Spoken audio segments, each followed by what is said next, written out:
Hello everyone, எல்லாரும் எப்படி இருக்கீங்க? நல்லா இருக்கீங்களா? இன்னைக்கு நம்ம பேசுகிற டாபிக் என்ன அப்படின்னு பார்த்தீங்கன்னா, Nayanthara madam Mrs Dhanush sir இவங்களுக்குள்ள ஒரு கான்ஃப்ளிக்ட் வந்து போயிட்டு இருக்கு. இதுக்கான காரணம் என்ன அப்படின்னு பார்த்தீங்கன்னா, நெட்ஃப்ளிக்ஸில் வந்து அவங்களுடைய ஒரு மேரேஜ் பயோகிராஃபி மாதிரி ஒரு கண்டென்ட் கிரியேட் பண்ணி அப்லோட் பண்ணுறாங்க. ஸோ அதில் ஒரு காப்பிரைட் இஷ்யூ இது எல்லாமே நம்ம வந்து ரீசெண்டாக பேசியிருந்தோம். But Nayanthara madam Mrs Dhanush sir அப்படின்ட்டு வரும்போது இந்த பர்டிகுலர் இஷ்யூ அப்படிங்கிறது எல்லாருக்குமே வந்து தெரிஞ்ச ஒரு விஷயம் தான். பட் இன்னொரு விஷயம் இதில் வந்து ஆட் ஆயிருக்கு.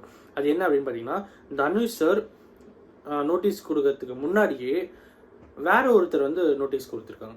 நயன்தாரா மேடம்க்கு காப்பிரைட் இஷ்யூக்காக ஒரு நோட்டீஸ் கொடுத்துருக்காங்க. என்ன அப்படிங்கிற விஷயங்கள் தான் இன்னைக்கு இந்த வீடியோவில் உங்ககிட்ட வந்து பேச போகிறேன். கருங்காலி எல்லை அப்படிங்கிற சாங் மோஸ்ட்லி நிறைய பேருக்கு தெரிஞ்ச ஒரு சாங். ஆவேஷம் மூவியில் வந்து ஃபஹத் ஃபாசில் சார் வந்து ஒரு ரீல்ஸ் மாதிரி எடுத்து அதுக்கு அந்த கருங்காலி எல்லை சாங் வந்து ஒரு 8 செகண்ட்ஸ் அந்த சாங் வந்து வந்திருக்கும்னு நினைக்கிறேன். ஸோ இந்த பர்டிகுலர் சாங் ஆக்சுவலி என்ன அப்படின்னு பார்த்தீங்கன்னா, அந்த ஆவேஷம் படத்தில் அவங்க அந்த பர்டிகுலர் மியூசிக்